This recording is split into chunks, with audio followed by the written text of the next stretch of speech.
First Bible reading passage, Job 30-32.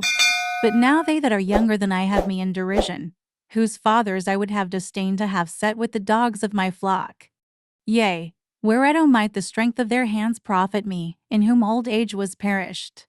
For want and famine they were solitary, fleeing into the wilderness in former time desolate and waste, who cut up mallows by the bushes, and juniper roots for their meat. They were driven forth from among men, they cried after them as after a thief. To dwell in the cliffs of the valleys, in caves of the earth, and in the rocks. Among the bushes they brayed, under the nettles they were gathered together. They were children of fools, yea, children of base men, they were viler than the earth. And now am I their song, yea, I am their byword, they abhor me, they flee far from me, and spare not to spit in my face. Because he hath loosed my cord, and afflicted me, they have also let loose the bridle before me. Upon my right hand rise the youth, they push away my feet, and they raise up against me the ways of their destruction. They mar my path, they set forward my calamity. They have no helper, they came upon me as a wide breaking in of waters, in the desolation they rolled themselves upon me. Terrors are turned upon me, they pursue my soul as the wind, and my welfare passeth away as a cloud.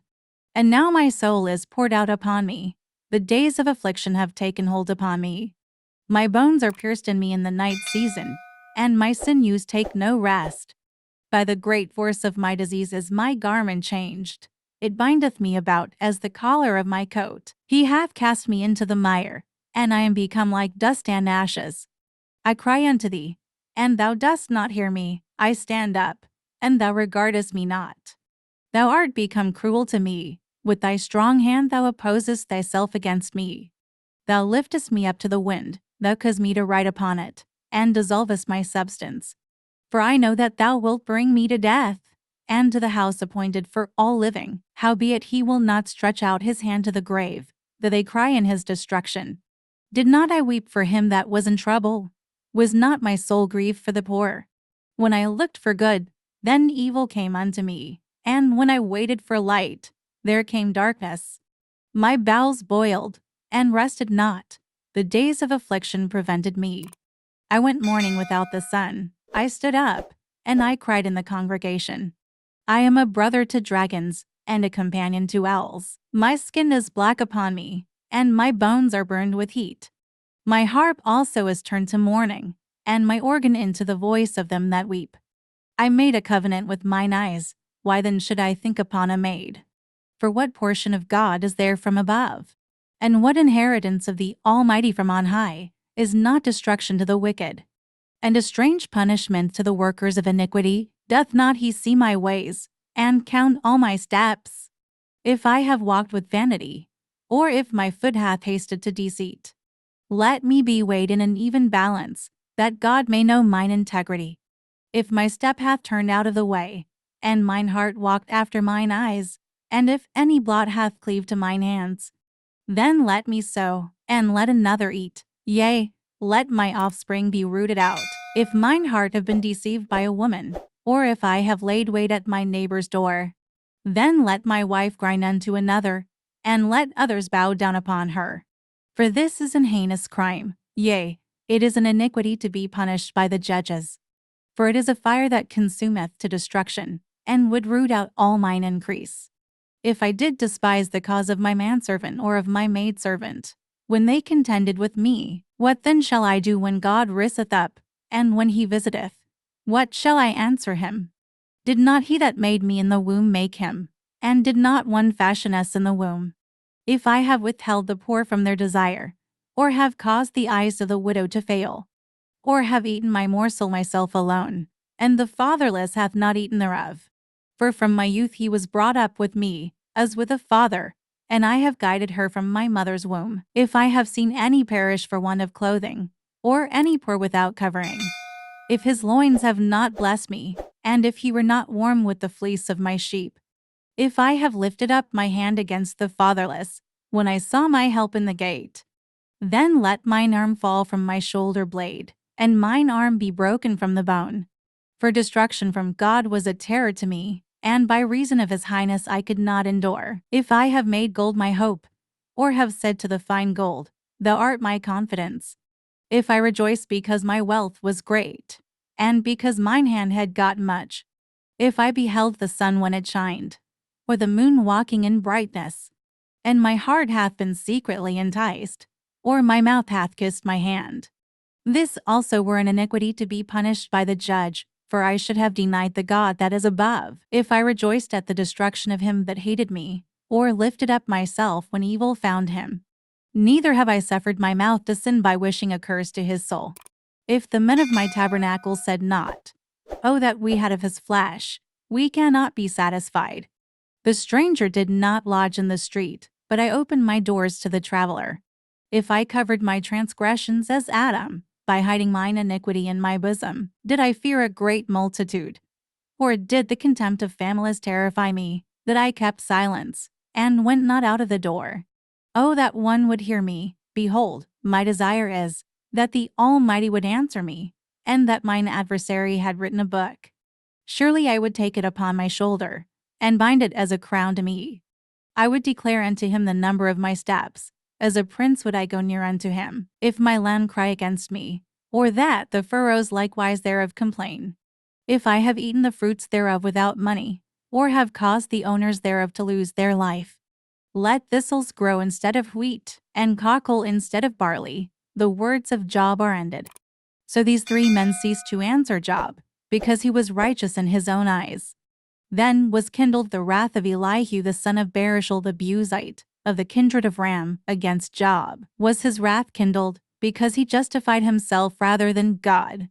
Also against his 3 friends was his wrath kindled, because they had found no answer, and yet had condemned Job.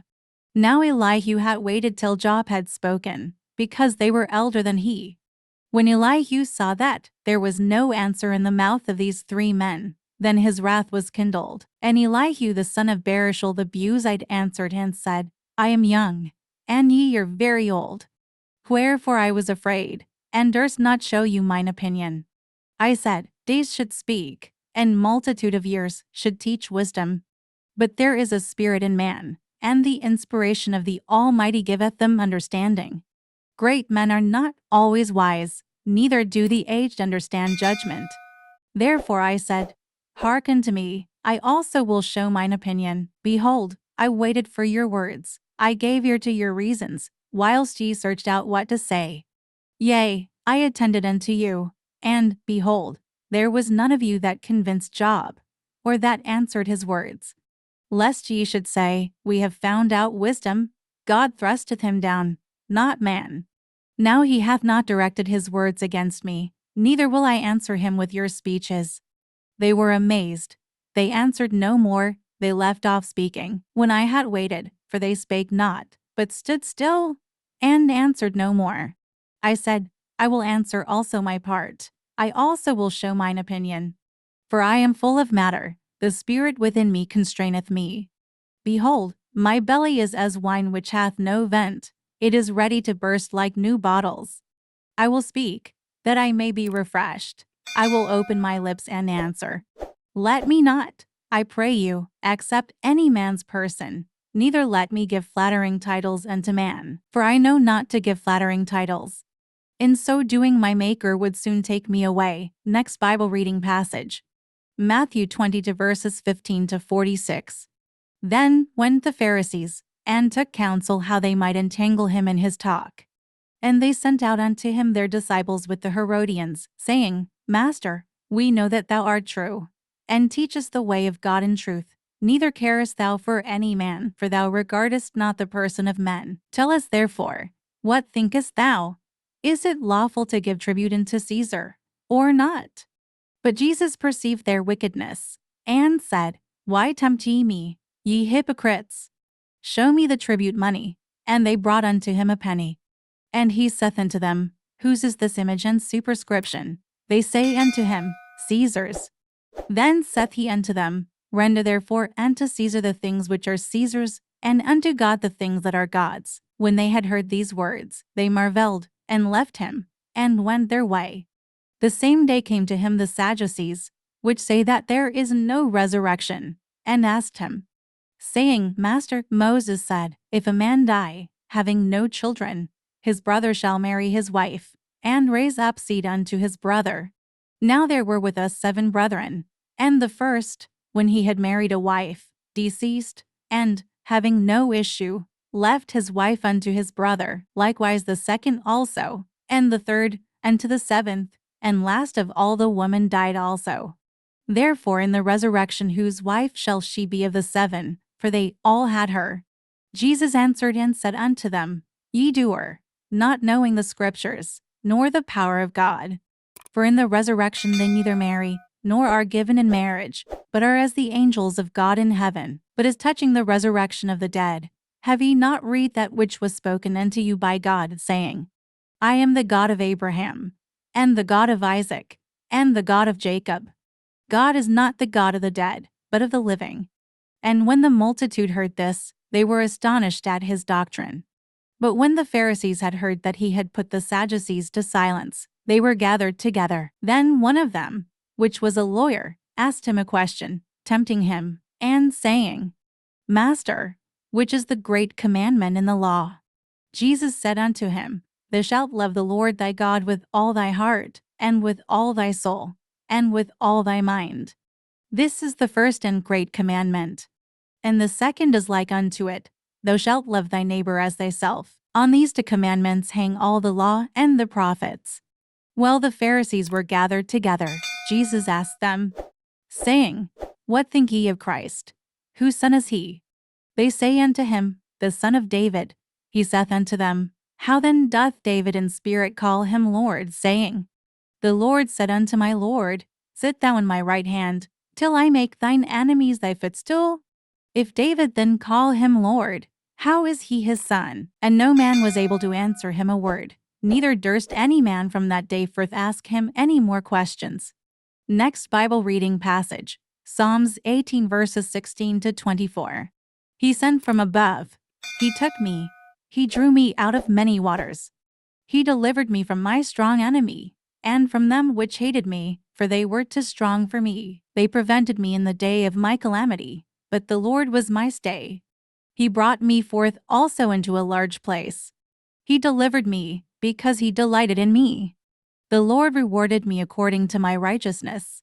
According to the cleanness of my hands hath he recompensed me. For I have kept the ways of the Lord, and have not wickedly departed from my God. For all his judgments were before me, and I did not put away his statutes from me. I was also upright before him, and I kept myself from mine iniquity. Therefore hath the Lord recompensed me according to my righteousness, according to the cleanness of my hands in his eyesight.